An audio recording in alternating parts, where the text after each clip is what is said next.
Welcome to The Musician's Craft. Today's episode we're going to be talking with Vincent Lucas, who is a premier flutist in the French flute scene and around the world. He is an orchestral flute player. He's had a career that's spanned almost 40 years. He's played with the Berlin Philharmonic as a piccolo soloist. He has held the principal flute chair in the Orchestre de Paris since 1994. In addition, he teaches hundreds of students through the years. He's coached many flutists for their orchestral auditions. He has a really unique approach to the spirituality of playing, how to master the flute and really move beyond it, with Vincent Lucas.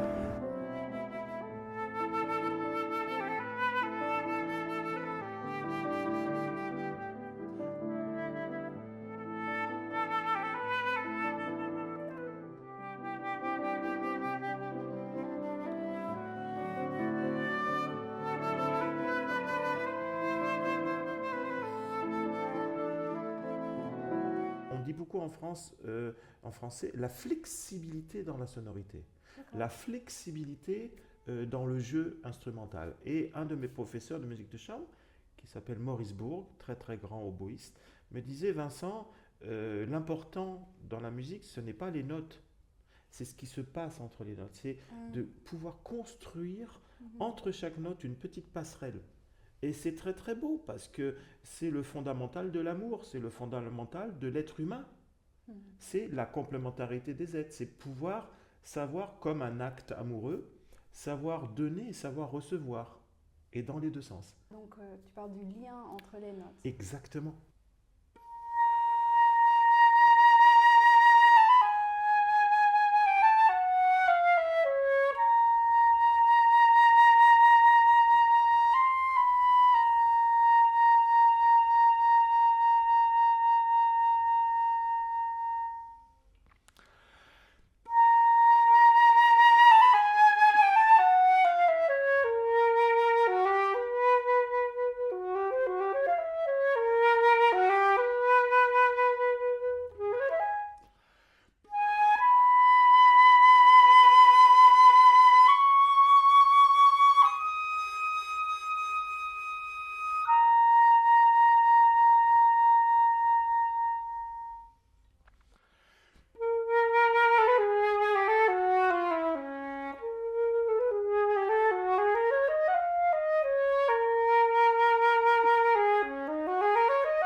Le travail premier d'un musicien d'orchestre, d'une première flûte solo d'un orchestre, c'est d'avoir cette technicité de la tenue du son. Pourquoi? Parce qu'on doit pouvoir se marier avec les différents instruments dans la petite harmonie, que ce soit le hautbois, la clarinette, le basson. Tout ça, ce sont des timbres différents. Il faut arriver à se marier dans ces timbres, à s'unifier dans ces timbres. Et c'est le mélange de ces timbres qui va créer une harmonie absolument incroyable. Ouais. Après, bon, c'est avec les cordes et de tout ça. Mais si on n'a pas cette technicité de pouvoir tenir les sons et tout ça, on sera de toute façon à chaque fois fragilisé. Et le prélude à l'après-midi d'un faune est parmi le plus bel exemple.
Merci d'aborder ce sujet parce que finalement, c'est le plus important, le plus intéressant, le travail de base. Tu peux l'intituler le travail de base journalier. Tout d'abord, ça se travaille sur les exercices que je t'ai fait découvrir à l'académie, que tu as pu employer par la suite, et qui sont le menu quotidien de tous les élèves que j'ai pu avoir. Ça s'appelle le rituel de la vie. C'est deux choses qu'il faut bien distinguer. Le rituel de la vie, c'est le travail journalier sur lequel il faut s'appliquer. Et par la suite, si on a bien assimilé ça et qu'on peut bien contrôler ça, c'est là que on peut cultiver notre âme parce qu'on a ce fantastique support. Mais tout est lié, puisque je parlais du chant, les exercices que je donne, que ce soit les exercices de Reichert ou les sons-filés, sont tirés exclusivement des exercices de vocalise de la voix. Mes professeurs me l'ont montré avec la flûte. Mais moi, il a fallu, dans le fil de toutes ces années, puisque je suis professeur depuis 1995, et lorsque j'ai débuté au CNSM, j'avais 28 ans. Mes élèves en avaient 21, 22. Donc, tu vois, c'était vraiment pas facile. Je me sentais un peu démuni. Et pour être professeur, c'est apprendre à apprendre dans le temps. On ne devient pas comme ça professeur par hasard. Et tout ça, ce sont des exemples parmi tant d'autres. Et ça, c'est des choses qui interpellent les gens. D'avoir cette sorte de passerelle, et on le voit très bien avec la voix. Si on ne met pas en place ces passerelles entre les notes, on ne peut pas créer la mélodie. D'accord. C'est ces passerelles qui vont créer la mélodie et l'expression de la phrase. Et ces passerelles, on les travaille à travers travail journalier, de s'enfiler. Exactement. C'est surtout emprunté sur, là aussi, l'authenticité de notre premier instrument, qui est la voix. Ah oui. Et oui, parce que lorsqu'on chante, on découvre que de toute façon, on ne peut pas vibrer d'une certaine vitesse par rapport à autre chose. On travaille la profondeur du son. La profondeur du son est liée directement à la voix, sur cette technicité de la voix. Donc la membrane de notre voix, c'est la corde vocale. Ouais. Les cordes vocales, on ne sait pas comment les instrumentaliser, mais ça s'apprend. Moi, je ne suis pas un grand chanteur, mais grâce aux élèves, grâce à toutes ces leçons, j'ai pu améliorer ma voix. Et de chanter, évidemment, ça nous montre une évidence sur le parcours de la sonorité qui est un sujet à l'infini. Pour la petite anecdote, Pierre Cazot, donc le professeur de Clermont-Ferrand, il passait plus de temps à chanter que jouer. Wow. Ouais. Et je pense que ça, j'ai commencé la flûte à 7 ans, je pense que je m'en suis imprégné. D'accord. Tu chantais avec lui et dans les Non, cours? moi je chantais pas, lui chantait énormément. Il venait de Toulouse, Toulouse c'était la ville du bel canto, et c'est vrai que ça, on s'en est imprégné. Je parle de l'inconscient. Oui. Pourquoi j'ai fait chanter les élèves? Tout d'abord parce que tu disais la profondeur du son. Mais si on n'a pas la profondeur dans la voix, on ne peut pas comprendre cette technicité de la sonorité. Aussi pour le placement du son, donc le placement de la voix. Il y a quand même certains élèves qui ont des gros soucis de la justesse, de l'intonation. Ils ne chantent pas juste. Donc fatalement, ça va se retrouver sur la flûte. Faire la synthèse en tant que professeur, lorsqu'on découvre un élève, on se rend compte de la tessiture dans laquelle il va chanter et qu'il va jouer. En l'occurrence, toi, tu as une voix un peu perchée, mais c'est normal. Les femmes, elles ont une voix plus aiguë, elles sont perchées vers le haut. Et c'est vrai que dans ce registre-là, lorsqu'on fait la flûte, pour cet instrument-là, il faut inévitablement chercher les résonances graves. Ouais. Pour ça, peut-être on fera un parallèle tout à l'heure, puisque tu me demandais les styles de musique que j'aimais. Je suis vraiment imprégné et focalisé par le jazz, et notamment la jazz basse de notre ami Marcos Miller. Excuse-moi pour la prononciation, mais c'est vraiment ça, et c'est des choses qui m'interpellent et qui me touchent au plus profond de moi. Mais on va dire que tout ça, c'est très complémentaire à la flûte, que ce soit la flûte, le piccolo, les choses qui sont dans l'extrême aigu.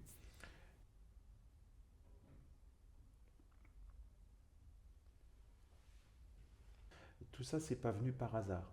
C'est venu aussi grâce à mes professeurs. Sans eux, j'en serais pas là. J'ai commencé la flûte à Clermont-Ferrand avec monsieur Pierre Cazot. Et un deuxième professeur en parallèle que j'avais, c'était Jean Echassou. Donc je les remercie plus qu'infiniment de cet acte de transmission. Par la suite, lorsque je suis arrivé au CNSM, j'étais très jeune, je suis rentré à 14 ans au CNSM, et Michel Debosc, qui a la voix grave comme ça, tu vois mon grand là-dessus, qui va complètement exploiter au maximum la profondeur de la voix grâce à cette énorme cage thoracique, et ça se retrouvait dans sa sonorité. À Jean-Pierre Rampal, Michel Debosc et Ida Ribera, l'assistante de Jean-Pierre Rampal. Voilà, je pense que j'ai cité mes 5 professeurs que j'ai eus, que j'ai eu la chance de croiser sur mon parcours. Ouais. Et c'est eux qui m'ont inculqué ce travail-là. C'est qui t'a donné les Reichers? En fait, c'est surtout essentiellement Michel Debosc, mais à commencer par Ida Ribera, qui était l'assistante de Jean-Pierre Rampal. Avant que je rentre au CNSM à l'âge de 14 ans, à partir de 13 ans, je prenais des leçons avec Ida Ribera, qui m'a donné tous les outils et cette forme de programme qui m'a permis de travailler encore plus efficacement. Il faut, toute formation confondue, quand on va au lycée, à l'école et au conservatoire, il faut apprendre un élève à apprendre. Si on lui mâche les mots, façon de parler en français, lorsqu'il quittera le CNSM, il n'aura pas les bons outils pour pouvoir s'en sortir tout seul. Il sera dépendant des autres.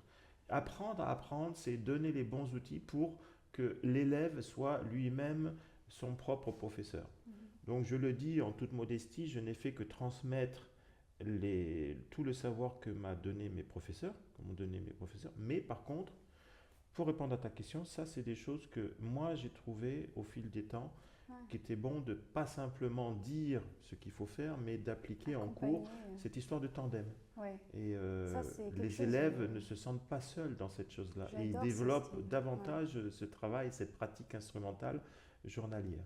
C'est Ouais. passionnant, c'est passionnant. Oui. Ouais, du coup, quand on fait un son filé, tu commences, après moi je fais la deuxième paire et on va ainsi de suite. Et Exactement. en fait, ça donne aussi la possibilité de vraiment avoir un retour en live de ce que c'est le son.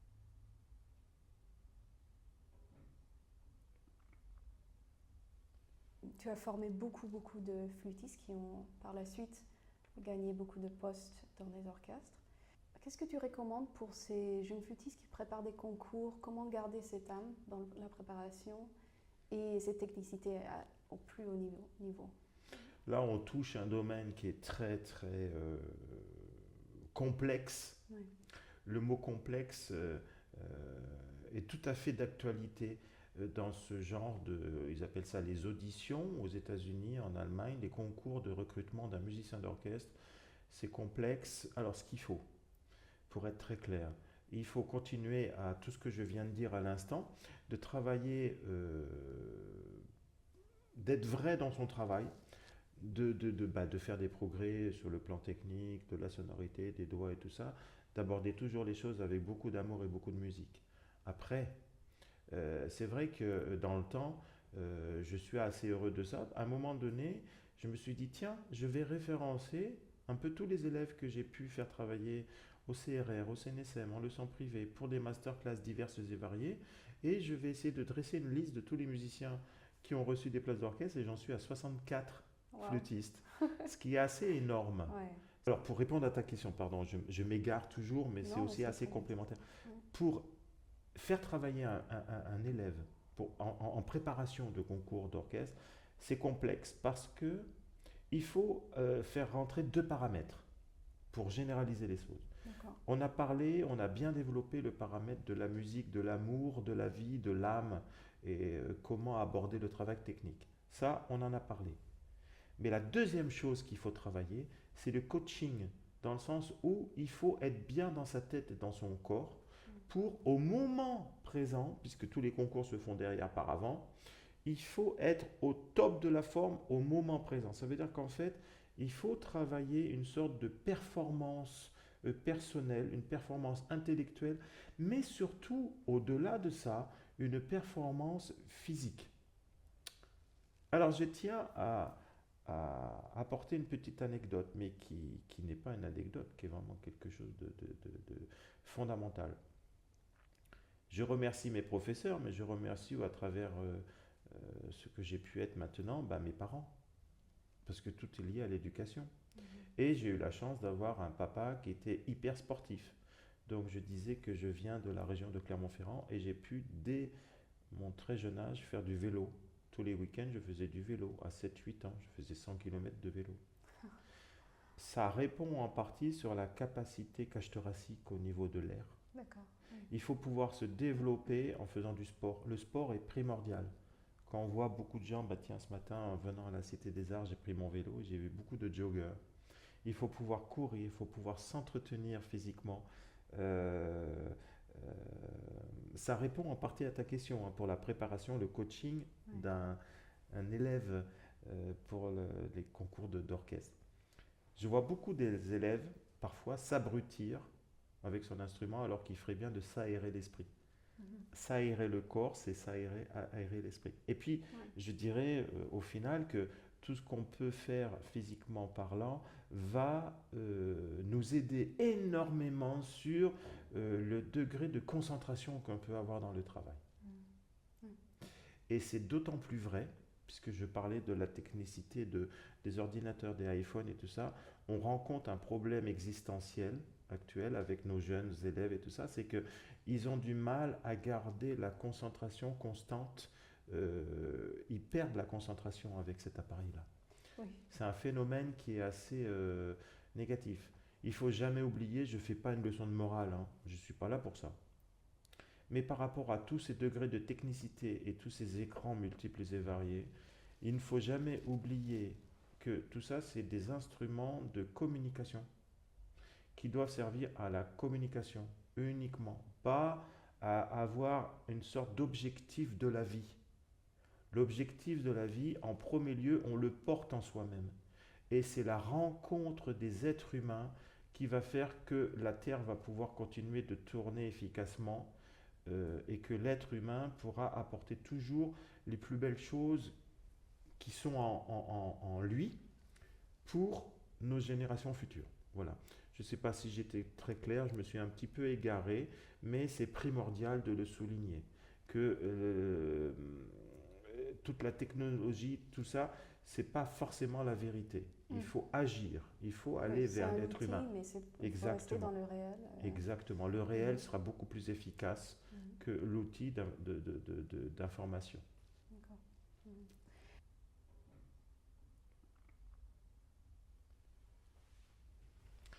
Je commencerai en disant que on vit une époque qui n'est absolument pas facile. La chose qu'on pouvait dire tout à l'heure par rapport à différentes générations, mais plus essentiellement à la génération des adolescents, de tous les jeunes qui nous entourent, je dirais qu'ils sont un petit peu paumés parce qu'on vit une époque où on est surinformé, où on est souvent sur différents supports, différentes plateformes, différents médias. Et les gens se perdent un petit peu parce qu'ils essayent, c'est la chose que j'observe, on va dire en général, ils essayent de s'identifier par rapport à d'autres personnes. Et en faisant ça, c'est bien, on peut apprendre, mais on perd notre identité, on perd notre authenticité. La règle de base, c'est de rester soi-même, d'être vrai. Tu l'as dit, et ça, pour ça, il ne faut pas se perdre dans les différents méandres de la vie. Il y a un mot qui est très beau, qu'on apprend aussi dans un instrument corde, ce qui réunit les deux parties des violons, mais ils appellent ça une âme. Et ben nous, on ne l'a pas, puisqu'on est instrument avant. Et donc, pour pouvoir trouver cette âme-là, c'est ça qui est beau, c'est de pouvoir s'interroger soi-même. Je parlais des choses de l'orchestre, et évidemment aussi ça, on touche la magnificence de l'être. La magnificence de l'être, c'est de pouvoir trouver même à travers l'âme la spiritualité humaine. Et le plus bel exemple, bien évidemment, chose que je t'ai fait découvrir assez rapidement finalement, c'est ce magnifique solo de la Passion selon Saint Matthieu, où là, en fermant les yeux, on arrive à s'interroger et à créer cette énorme passerelle, donc qui est aussi synonyme de la période dans le temps. Quand on voit donc Notre-Dame de Paris qui a souffert et qu'on voit toutes ces grandes cathédrales qui ont été construites depuis des millénaires, des centaines d'années, elles sont toujours là, debout. Donc, je conclurai toutes ces questions que tu m'as dit dans le sens où, lorsqu'on regarde une cathédrale, lorsqu'on regarde un château moyenâgeux, et ben c'est deux choses pour moi. C'est le côté matériel qu'on peut toucher, le côté réel, mais tout ça, c'est la technicité de tout ce travail que je donne jour après jour et l'acte de transmission pour qu'après moi, ben, il y a un autre élève qui puisse le donner, etc. etc. Ben, ça, c'est l'édifice avec les bases. Et puis après, de créer toujours cette âme qui ressort de Notre-Dame de Paris, de la citadelle de Carcassonne, de tout. Enfin, on peut citer tous les beaux éléments que l'être humain a pu construire. Voilà.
Il y a une autre chose que tu m'as transmise, c'est vraiment l'importance de la mémorisation. Il y a le mot calquer que tu utilises souvent, calquer la musique au fond de soi-même.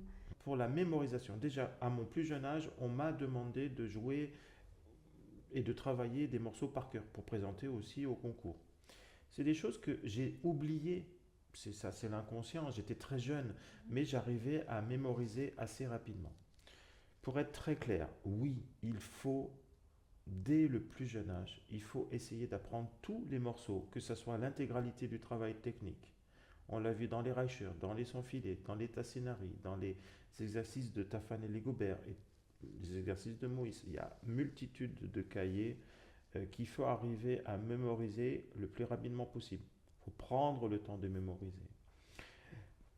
Et par la suite, c'est la même chose pour les traits d'orchestre, pour le répertoire, les études, les morceaux. Vous parlez des préparations pour les concours, les auditions. Bien évidemment qu'on est beaucoup plus efficace en travaillant, et ça pour moi, ça devient de plus en plus une évidence de travailler les yeux fermés. Pourquoi? Parce que ça touche encore une fois l'âme. C'est le fondamental de la vie. Et en gardant les yeux fermés, on arrive à beaucoup plus s'imprégner, à s'interroger soi-même sur telle ou telle chose, que ce soit dans le sens musical ou dans le sens technique. Et comment on peut expliquer qu'un flûtiste, clarinettiste, fagottiste, oboïste a moins l'occasion de jouer par cœur et on va moins lui demander de jouer par cœur, contrairement à un violoniste, altiste, violoncelliste, pianiste. Et ça, c'est quand même quelque chose où on peut placer un très grand point d'interrogation. Pourquoi? Alors, ça, je pense qu'il faut y remédier. Il y a des professeurs qui demandent par cœur, il y a des professeurs qui ne le demandent pas. Moi, je suis un des professeurs qui demande que le travail soit fait par cœur. Et aussi, bien évidemment, lorsqu'on demande à un élève de jouer par cœur, ben ça, on se rend compte s'il a travaillé ou pas. Puisqu'il n'est pas en train de chercher ses notes sur une partition. Et donc, on travaille beaucoup plus efficacement par cœur. Et pour conclure par rapport à cette question-là, c'est tout aussi valable quand on chante. La mémorisation, lorsqu'on chante, de dire les notes, ça aide énormément. Quand on prend la flûte, on se rend compte qu'on a déjà fait davantage de progrès. Lorsqu'on voit, parce que par exemple sur Philharmonie Live, on peut voir je pense que c'est le 4e de Tchaïkovski. La 4e, non, c'était la 5e de Tchaïkovski. Pardon. Et on voit cette assise. Tu es vraiment dans le moment et nulle part ailleurs. Et même si c'est un pupitre, c'est vraiment un emploi du temps très chargé. Lorsque tu viens au poste, tu t'assois dans la chaise de première flûte, tu es là et tout le reste disparaît, n'est-ce pas? Ah oui, c'est une hyper concentration, c'est un métier vraiment où là, j'ai appris beaucoup depuis tant d'années. Le travail de première flûte solo, c'est avant tout pouvoir mettre en avant tous les solos qui ont été écrits. C'est peut-être l'instrument phare dans l'orchestre. D'ailleurs, ça se trouve, il est au centre de l'orchestre si on regarde un orchestre symphonique. Et c'est celui qu'on entend, on va dire, peut-être le plus, parce que c'est là où il y a le plus de solos, dans la petite harmonie en général. Et il faut avoir cette faculté, l'orchestre, c'est une micro-société. Il faut avoir cette faculté d'adaptation, autant sur le plan musical que sur le plan humain. Et ce travail, ce poste de première flûte solo nous apprend à être d'une part soliste, de mettre en avant les plus belles phrases qui ont été écrites pour la flûte, et puis être aussi, se fondre dans tout le tutti et pouvoir aussi, tour à tour, accompagner les autres instruments et tout ça. C'est fabuleux, le travail d'orchestre, c'est absolument fabuleux. J'ai beaucoup de chance, j'en ai conscience, mais ça se cultive aussi jour après jour, effectivement. Ça revient à cette fluidité mélangée avec cette assise. C'est ça. Ah, et l'assise, c'est vraiment ça. Là, on en parle puisqu'on est assis dans les fauteuils. Je voulais parler un peu des projets que tu as en ce moment, actuellement, la musique que tu travailles, qu'est-ce qui est sur le pupitre. Je sais qu'il y a la tournée européenne avec l'Orchestre de Paris bientôt, avec Klaus Makela. Vous allez jouer Sibelius. On va jouer le concerto pour violon et orchestre de Sibelius avec Janine Jansen. Et on va jouer donc la symphonie fantastique d'Hector Berlioz. Ça, c'est le programme que moi je vais faire. Et il y aura aussi, sur 4 concerts, il y aura la deuxième symphonie de Gustav Mahler. Super. Alors évidemment, l'orchestre me prend beaucoup de temps, dans le sens où on est toujours là, même à mon âge et avec beaucoup de métiers derrière moi. Je prends toujours les photocopies des partitions que je vais jouer pour les concerts et je les travaille parce qu'il y a toujours des petites pièces, des choses comme ça. Par exemple, la semaine prochaine, dès demain, on va attaquer la quatrième de Tchaïkovski. Toutes les symphonies de Tchaïkovski sont toujours assez délicates. Oui. Et on va faire le concerto de Mendelssohn. Bon, ça, il y a moins de choses pour violon et orchestre, mais ça reste toujours très délicat. Je le dis vraiment, le métier de première flûte solo d'un orchestre, c'est le métier pour moi le plus difficile. Parmi tous les concerts que je peux faire. Là, je reviens d'un récital pour flûte et harpe avec un programme très très beau, très éclectique. Je l'ai dit devant les gens qui sont venus écouter ce concert. J'espère de tout mon cœur que vous allez pouvoir voyager à travers tout ce programme. Et c'est ça. Je pense que tous les concerts confondus, ça doit être un fantastique voyage. Il faut aussi se mettre à la portée des gens qui viennent écouter les concerts. Bon, fantastique. Merci beaucoup. De rien, un plaisir, Luna, et je souhaite à tout le monde plein de courage et plein de persévérance dans le travail et avant tout d'aller vers l'âme humaine. C'est ça qui pourra faire avancer le monde. Oui. Oh, merci beaucoup, Vincent.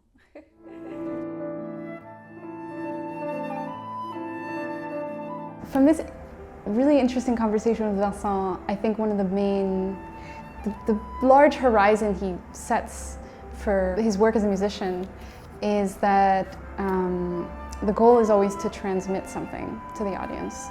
The goal is not to play the flute beautifully, specifically. The flute is just a means to the goal of sharing a moment with the audience. Vincent prescribes a daily regimen to all his students and to himself especially.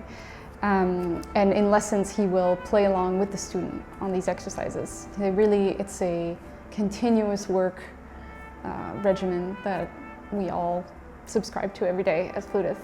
Singing is really a very integral part of the French school of music and flute playing, I'd say. And he explains how he grew up with teachers constantly singing in the classroom. Singing has a lot of benefits because you can correct intonation, you can get a sense of natural pacing because when we sing it's much more natural usually than when we play. And you can also develop this flexibility of your sound because when you sing, you have to find a way to go from note to note and make these bridges between notes. Another tool that Vincent uses to go beyond the flute is memory work. Does a lot of memorization. And he really encourages this because it allows players to go into themselves and then by that very act of separating themselves from the sheet music, they go inward and then they can go outward to the audience much more easily because there's no interference, there's nothing in between, and there's this whole process of starting to own the music you're playing when you memorize it. Because the work of memorizing a piece requires really knowing it inside out. It requires really learning all of its ins and outs, its corners and curves. And it's moments that are unexpected. So memorization helps you start to own your music as your own and then be able to give it to the audience because you can't really give something that you don't own already. Another final thing that Vincent really recommends is aerating the spirit. So one of the ways that he does that is sports. He recommends going out and moving your body, becoming active, because it allows you to kind of shake free all these cobwebs in your mind and be more present when you're going to go to play.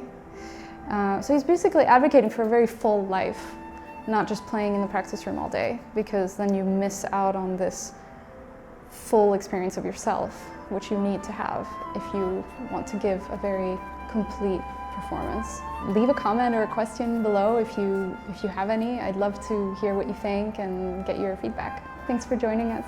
I'll catch you in the next episode.